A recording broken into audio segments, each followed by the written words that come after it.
All right. Shalom. All praise to the Most High Yahweh by Hashem Yahushai. Shalom, Israel. All right. I decided to come up with this video because this is going to be a short and precise explanation to the curses and evidence about Ephraim. Not only Ephraim, but the whole northern kingdom, so-called Hispanics as a whole, right? So let me start off and read by reading this verse. This is Deuteronomy chapter 28 and verse 46. And it says, "And they shall be upon thee for a sign and for a wonder, and upon thy seed forever." So this is how we are to identify who the children of Israel are at the end days, right? At the last days, which is the times that we live in now. This is how we identify who Israel is, through the curses, right? Through the prophecies. So if this video is basically a piggyback off of the video that I did yesterday, which is Ephraim the Young Lords Part 3. This video is shorter and it's meant to be precise and concise, because not to belittle anyone, but our people have a short attention span. So I want to be able to get right to the point and hit you with the scriptures and history. If you want a more in-depth, detailed about what I'm talking about, then you go check out Ephraim the Young Lords Part 3, where we really dive into it and go into it. Okay, so we're gonna start with the curses, right? With Dienos and basically Ephraim. So in order to do that, we're gonna go to the book of Hosea, and we're gonna read Hosea chapter 13 and verse 16. All right. So Hosea chapter 13, verse 16. And it says, "Samaria shall become desolate." So Samaria is the capital of the northern kingdom of Israel. Is basically in the town of Ephraim, right? So it says, "Samaria shall become desolate, for she hath rebelled against her God.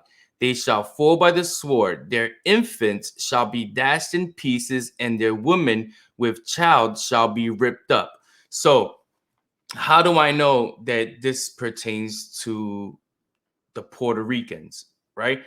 So if you're Puerto Rican, excuse me, if you're Puerto Rican and you know anything about our history, you know when the Spaniards came, this is exactly what they did.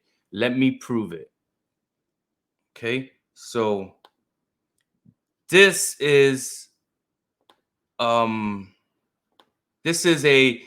website that explains everything that the Spaniards did to us, right? So it says, "The Dieno Genocide is where the Spanish wiped out most of the Dienos, the native people of the Northern Caribbean, present-day Cuba, Jamaica, Haiti, Republic, Puerto Rico, Bahamas, etc.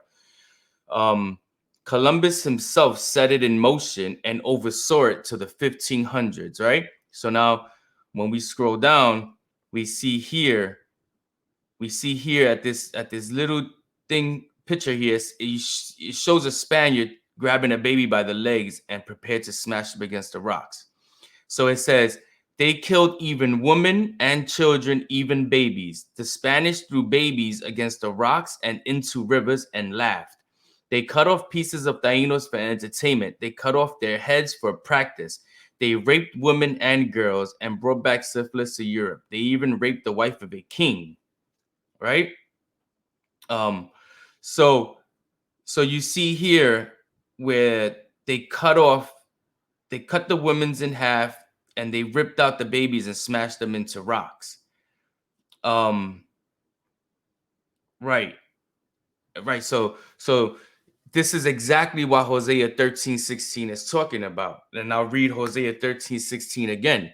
And it says, "For Samaria shall become desolate, for she have rebelled against her God. They shall fall by the sword, their infants shall be dashed in pieces, and their women with child shall be ripped up." So this is exactly what the Spaniards did to us. If you do your research on this topic, nowhere else this happened in the world. This happened to no other group but the Israelites and the Tainos, right? That's it. So this is proof that what happened back in the days happened again. So if you know the Bible, you know that all the curses are reoccurring curses to the children of Israel. As I stated, that this should be a sign and a wonder forever. So this is always going to happen to us, the Israelites, right? So what I want to do is I want to continue on with the curses. But before I continue on with the curses, what I want to do is I want to show you that it's not just this website that's saying it. Let me get out of this real quick. All right. So it's not just this website that's saying it. This is a book called Bartholomew de las Casas, right? He was a Spanish priest that was sent over to convert the Indians into Catholicism. So on page 15 of this book, it says, they forced their way into native settlements, slaughtering everyone they found there, including small children, old men, pregnant women, and even women who had just given birth.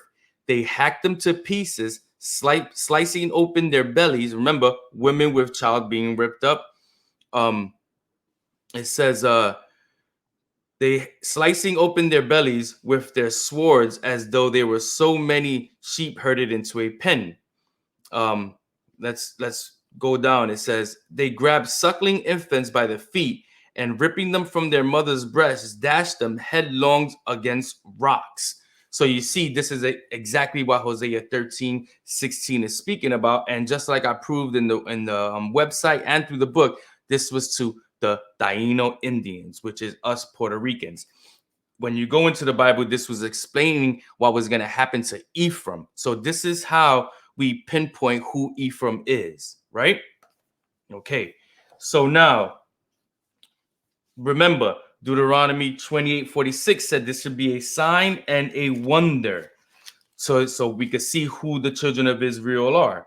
So now, if we go back to Deuteronomy, I want to hit a point, right? And it said, and what I want to touch on is Deuteronomy 28:50.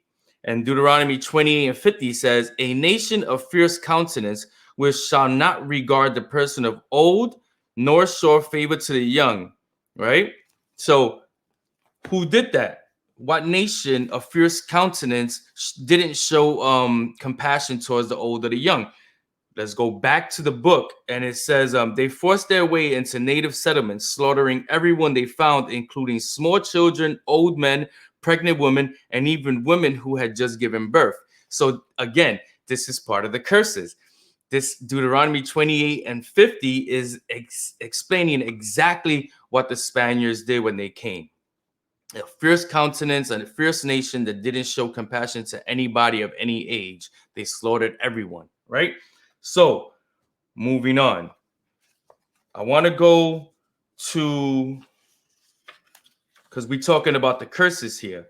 So, what I want to do is I want to go to Joel and chapter 3 and verse 3. So, let me get that real quick.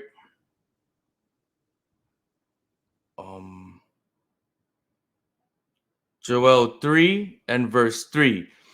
And it says, and they have cast lots for my people and have given a boy for an harlot and sold a girl for wine that they might drink. So now you might be asking yourself, what the heck does that have to do, right? So now in this same book, Bartholomew de las Casas, a short account of the destruction of the Indies. So we read here, remember Joel 3 and 3 said, and they have cast lots for my people and have given a boy for an harlot and sold a girl for wine. So now let's look at what happened to our people. It says, whole series of barbaric despots who inflicted unspeakable cruelty on the natives, butchering them, enslaving them, and selling them to merchant sailors in exchange for wine. See? Exactly what the curses are talking about was exactly what we went through. Now, I want to go back to the book of Hosea for 1 second, and I want to explain something. Right? I want to show you something in the book of Hosea. before we move on to any more of the curses. This is Hosea 9 and verse 12. And it says, though they bring up their children, yet I will bereave them, that there should not be a man left. Yea, woe also to them when I depart from them. So we have to understand the children, right? Our people are constantly basically sacrificing our children. We basically giving our children with abortions, with everything else, right? Hosea 9 verse 13 says, Ephraim, as I saw Tyrus, is planted in a pleasant place.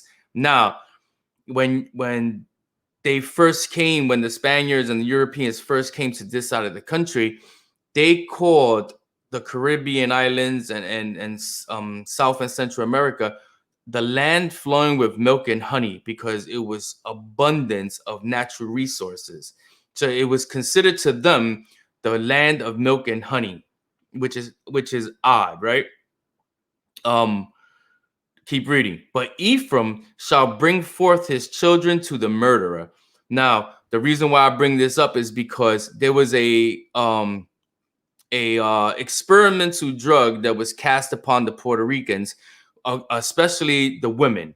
It was the first birth control pill that was given, that was experimented and was given to our people. So they basically used our people for birth control, basically killing off our children. So our women were willingly participating in this experiment and giving our babies to the murderers.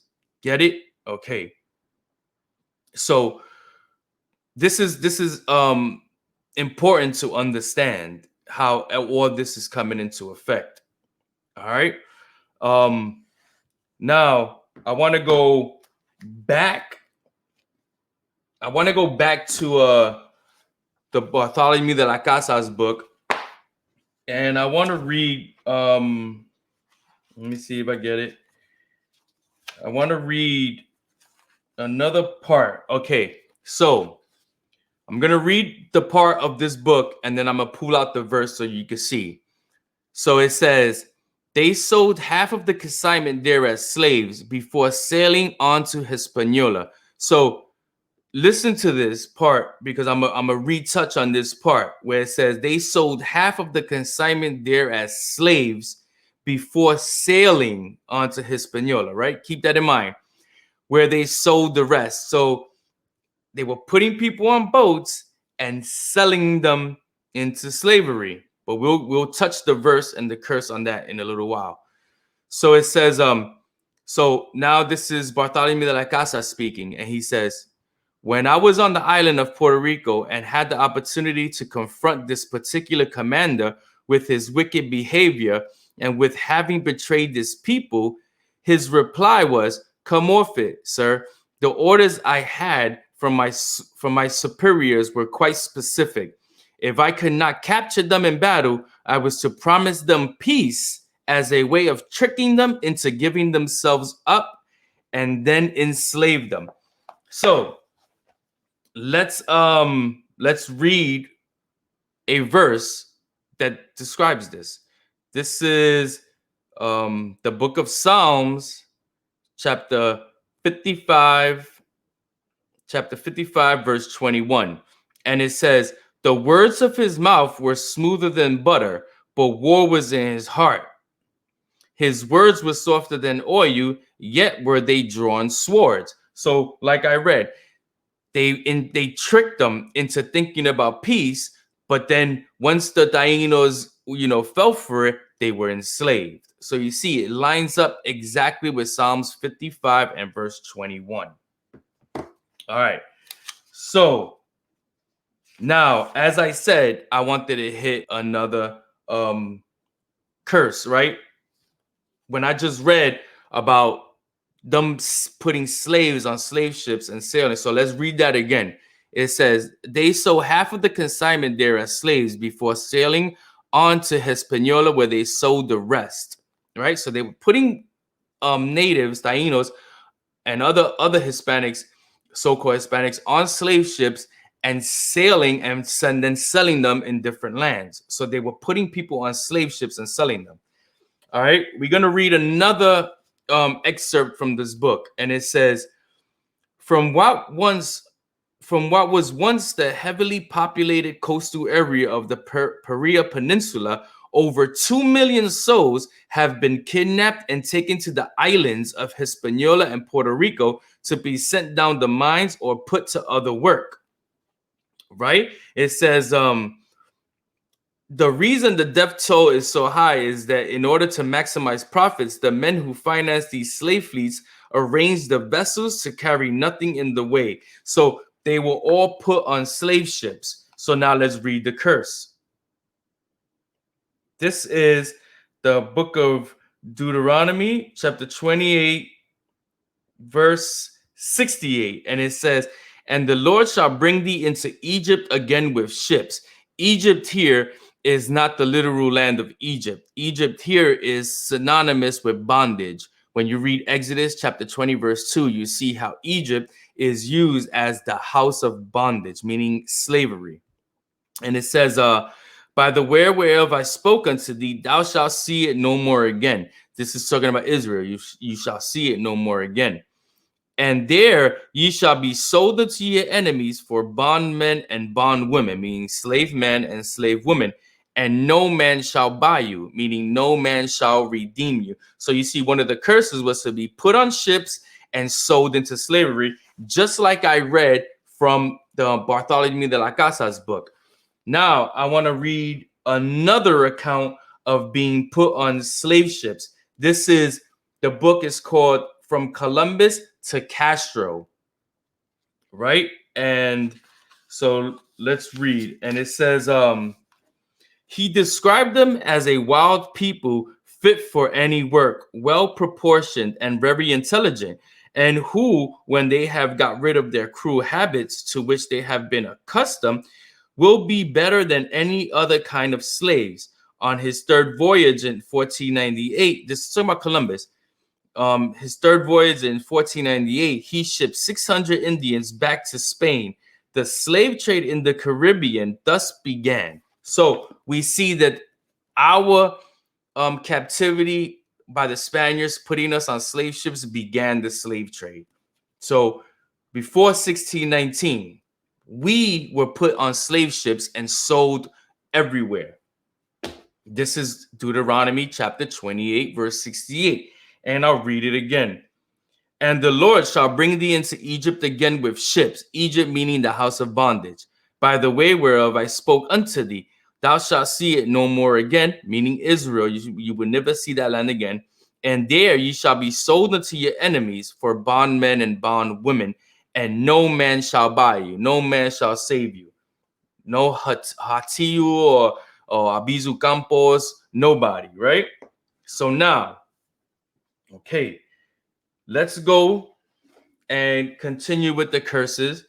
So this book is War Against All Puerto Ricans. So now what I'm trying to show y'all is that I'm going into the curses, and then I'm showing you through historical documents how we fit those curses, right? How it happened exactly to us and how it was documented. All right. So remember, the war against all Puerto Ricans.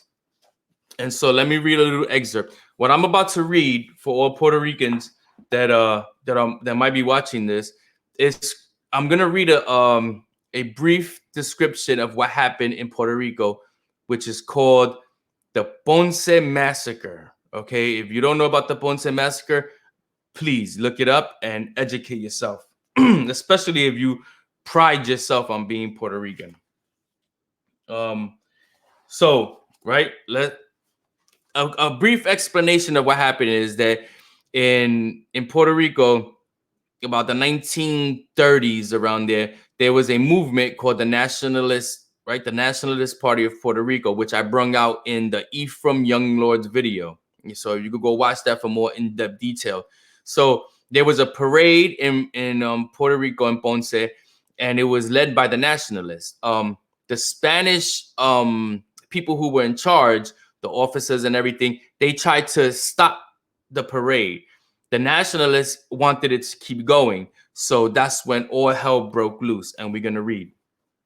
It says, panicked screams and curses erupted as people ran in all directions.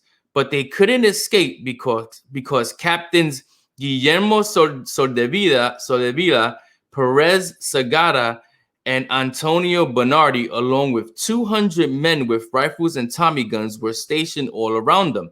They blocked every route, creating a killing zone. They started firing. So here's where this is the massacre. Everyone started getting bodied. Everybody who was in this parade started getting killed. Even the onlookers of the parade were getting killed. Now, pay attention. They blocked every route and created a killing zone. So now what I want to do is I want to take you back to the curses to show you that this is part of the curses. This is Deuteronomy chapter 28 and verse 20. And I'll start, as a matter of fact, I'll start at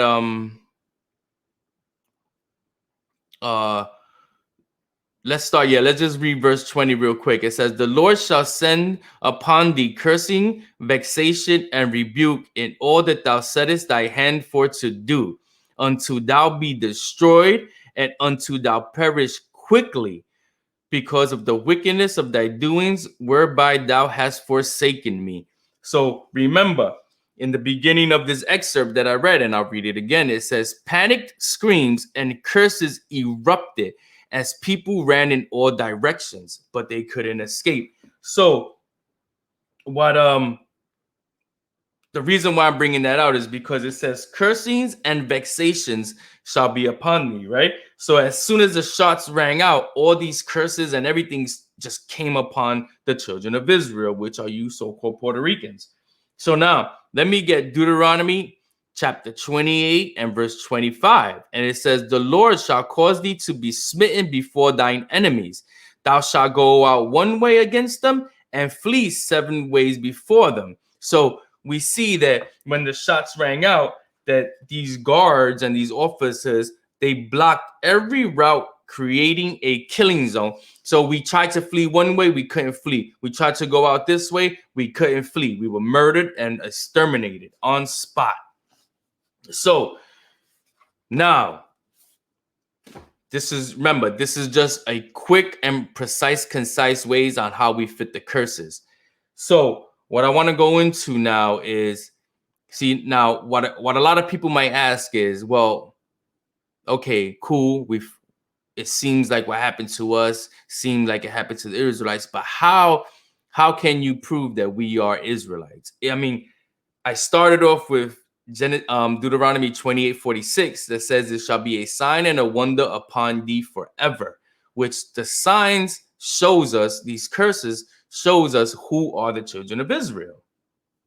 But to some people, this is just not enough information, right?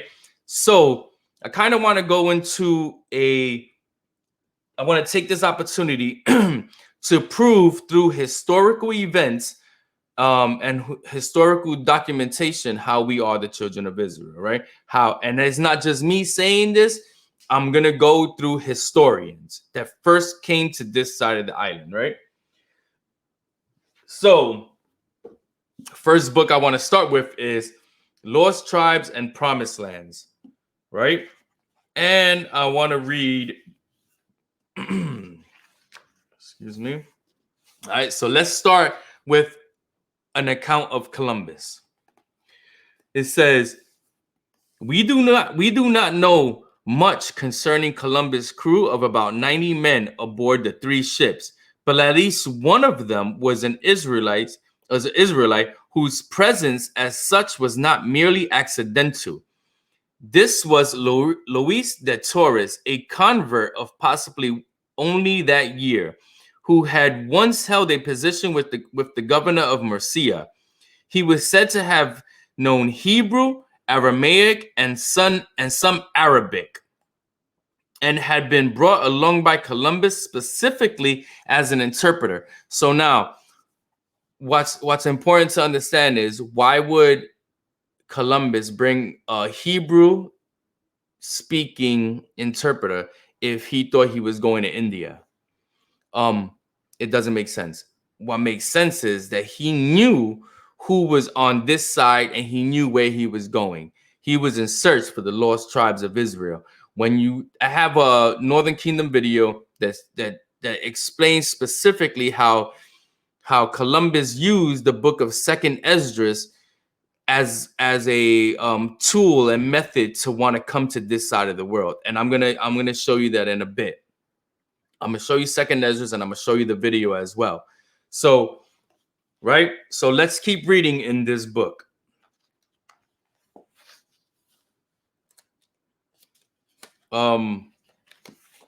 Right. So I'm gonna read about a guy named Montesinos who was an explorer, but at the same time, anyway, let's just get to it. It says, so it says this guy was in Cartagena, right? So he was arrested in Cartagena and he was in prison. But when he was in prison, he wanted to get out and go back to the mountains. But let's read it. It says, so among New World Moranos, blessed be the name of the Lord who has not made me. This is him praying. He says, blessed be the name of the Lord who has not made me an idolater, a barbarian, a Negro, an Indian. When suddenly, let me just go back to where it says, so lost tribes and promised land. And we're going to read about a guy named Montesinos, right? So this is when Montesinos was praying.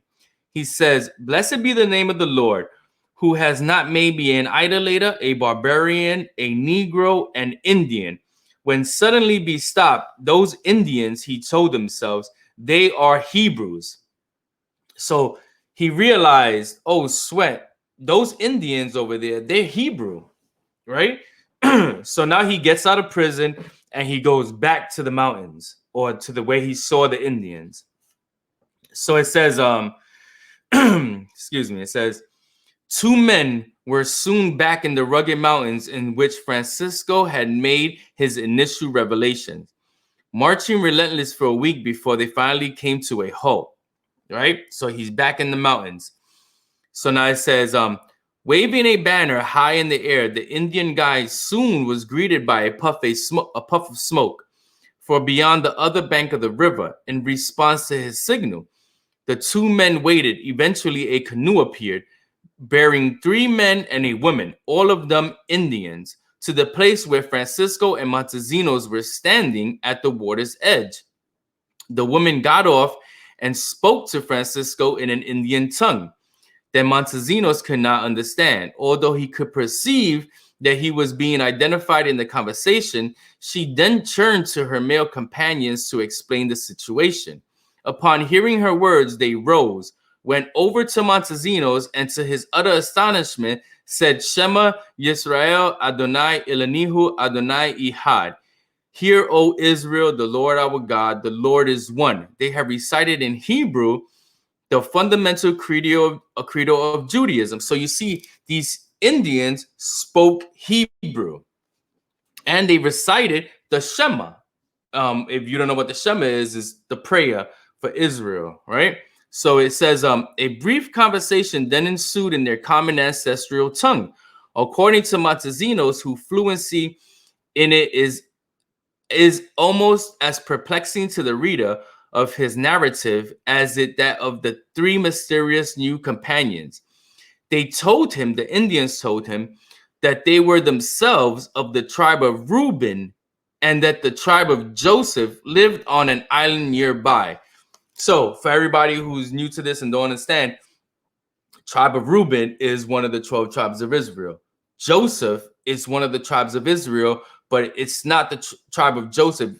Under Joseph is the tribe of Ephraim and the tribe of Manasseh. So these Indians are stating claim to certain tribes of Israel. This is important.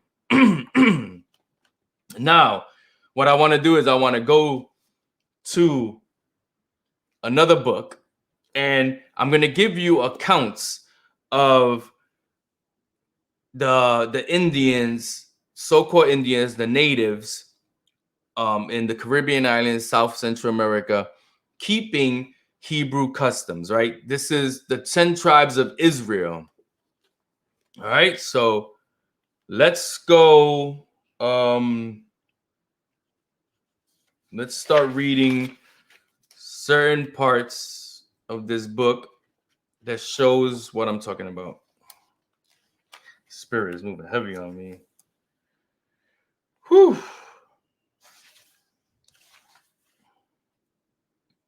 All right. So it says, so on this page, this is page 151.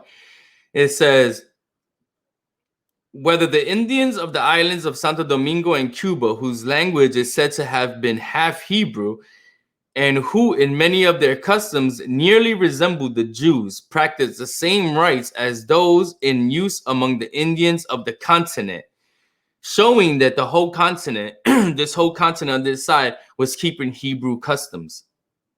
It says, but that they possess traditions in common with them, evidently derived from Hebrew source. So everybody was keeping Hebrew customs on this side of the world when the Spaniards showed up.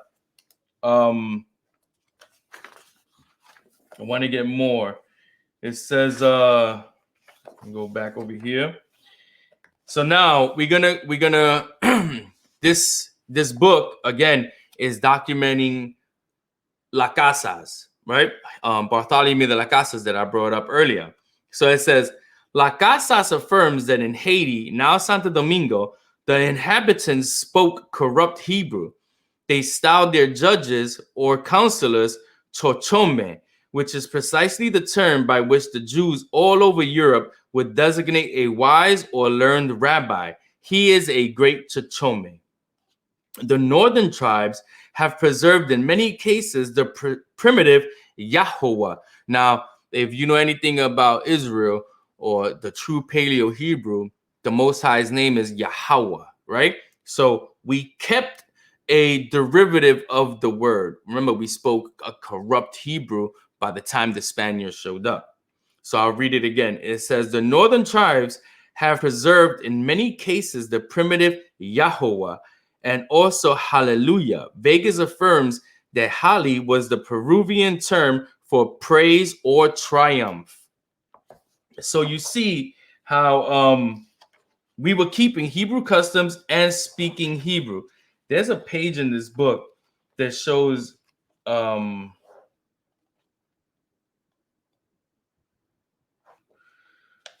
right. This is another excerpt from this book. It says, the early Spanish writers believed that the Mexican and Peruvian government laws and commonwealth were modeled after the manner of the Jews. So we keeping Hebrew customs because, of course, we are the children of Israel. So it wasn't like we weren't keeping customs.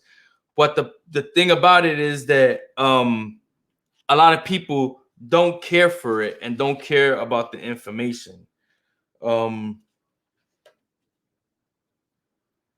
Let me get to, this is another excerpt. It says, to speak in general terms, their language in the roots, idiom, and particularly construction appears to have the whole genius of the Hebrew. And what is very remarkable and well worthy of serious observation, has many of the peculiarities of that language, especially those in which it differs from most other languages, and is often both in letters and signification synonymous with the Hebrew language. So we spoke Hebrew, but over the time it became a corrupt Hebrew. This is where we started mixing in new languages like the Dieno language and the Mayan language. Also, there's other documentation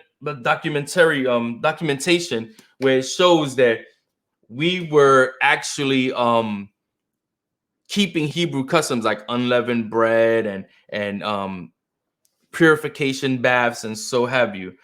Now, what I want to do is I want to go back to the website that I was showing you, and I want to go to, because I forgot to leave this out when I brought out Deuteronomy chapter 28 verse 68. So let me see. Let me make sure that I'm sharing it. All right, full screen. All right. So pay attention, right? This says Mexican archaeologists identified the first Mayan slave ship to have ever been discovered. It says archaeologists in Mexico have confirmed that a shipwreck discovered off the coast of the Yucatan Peninsula once carried captured Mayans who were sold into slavery. So we see, going back to Deuteronomy chapter 28, verse 68, we see evidence and archaeology showing that our people, Hispanics, so-called Hispanics, were put on slave ships and sold into slavery. Okay, I just wanted to get that out the way. So, should I keep going as far as now the evidence? Okay, so let's go into what I want to do is I want to go into, because now people might say, well, okay, that's cool. We fit the curses. We, you know, it seems like a similarity, right? Because that's the people. Oh, it seems like a similarity. So if you go into about how our people came to this side of the world, the famous line of theory is the Antilles or the Bering Strait, right? Smithsonian Institute debunked that years ago. You can look it up. Is Smithsonian Institute debunked it and said that there was no way that we could cross over ice or ice bridge. Mammals like the woolly mammoth tried to do that and died. When they did excavations and all that, they found that these animals died in the process of crossing. So if a big animal like a woolly mammoth can't survive that, what makes you think that a group of people can do that? It's impossible. But what they did confirm was that we came through the shores. The only way to come through the shores is by boats.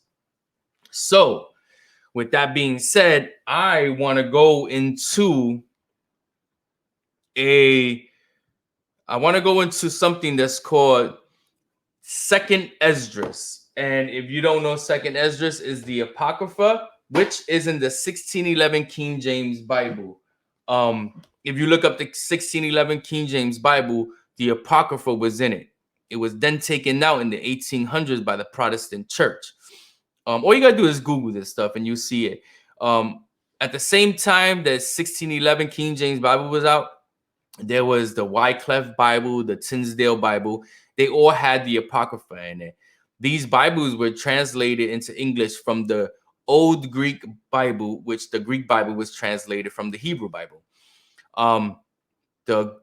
The Greek Old Bible, which King James, Tinsdale, and Wycliffe got their Bibles from, had this had the Apocrypha in it as well. So it's not like the Apocrypha some heresy or some made up book, because it's not. It's actually legit, and many you can see in the Apocrypha how it quotes certain Bible, and only in the Apocrypha can you find certain information that actually backs up the Bible. So we can actually have a discussion on the Apocrypha as well.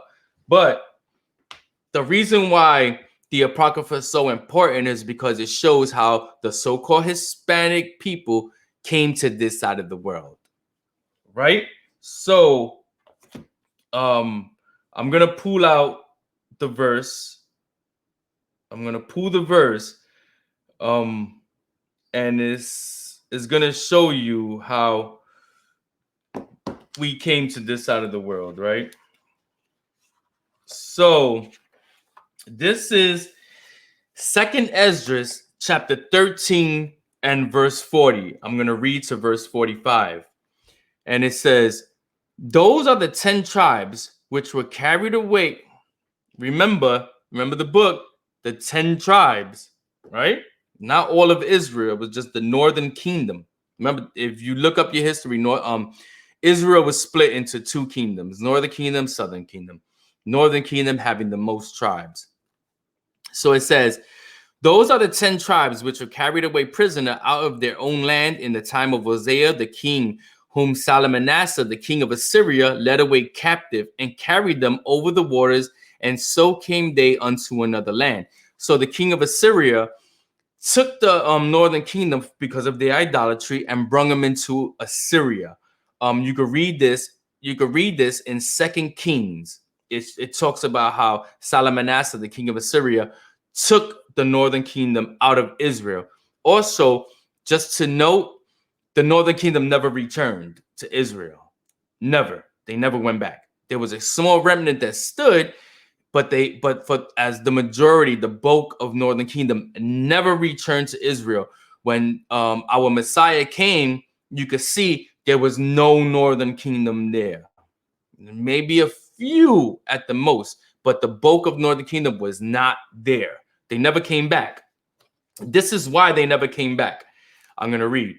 It says, so verse 41, but they, Israel, the northern kingdom of Israel, took this counsel among themselves that they would leave the multitude of the heathen and go forth into a further country where never mankind dwelt. So they were going to go into another country where no man ever dwelt. If you know anything about history, the three major continents or the three major landmasses, which is Africa, Europe, and Asia, were all populated. They had plenty of civilizations there, and mankind dwelt there. So Israel decided to go to a land where mankind never dwelt. So it says, verse 42, that they might there keep their statutes, which they never kept in their own land. And there they entered into the Euphrates by the narrow passages of the river. For the Most High then showed signs for them and held stood the flood till they were passed over. So now I want to show you in the book of Psalms, chapter 107, verse 29 to verse 30. Holding back the flood is holding back the storms. There was a European man who made a painting off of the description of Columbus, where it stated that in the Caribbeans is the greatest storms that the world has ever seen, right? So Psalms 107, verse 29 to 30 says, he maketh the storm a calm, so that the waves thereof are still. So remember, he held back the floods in 2nd Esdras, so they were passed over. Verse 30, then are they glad, they, the Israelites, are glad because they be quiet, the storms be quiet. So he bringeth them unto their desired haven. So remember, they wanted to go to a land where they could keep their law, statutes, and commandments, which they never kept in Israel. So it says, verse 45 in 2nd Esdras, for through that country there was a great way to go, namely of a year and a half, and the same region, not land, region is called Arsareth. If you go to the Jewish Encyclopedia and you look up Arsareth with a Z, Arzareth, this is where Columbus identified America with. And he got it from 2nd Esdras in the Apocrypha. All right. So a year and a half it took them to go from Assyria to the Americas by sea. Remember, Smithsonian Institute showed you that this is through the coast, that we came here through the coast. So this is proof that we left the Assyria and came through the waters. Right? So it says same region is called Arsareth. So Arsareth is the Americas. Okay. This is how we came to this side of the world. This was a brief description. This was a short and concise and precise way to explain how we came to this island, to this side of the world, how we kept the customs, and how we fit the curses. I try to go as fast as I can, and I try to make it as short as I can, but straight to the point. If this took too long, then your attention span is too short. I'm sorry. Pause the video, take your time, go back through it, take your time. But I try to do the best I can with bringing it to you in a short and concise and precise way. All right. So Shalom, Israel. Shalom, newcomers. Keep learning. Keep that spirit hungry. All praise to the Most High Yahweh, Bahashem Yahweh Shai. Peace be upon y'all.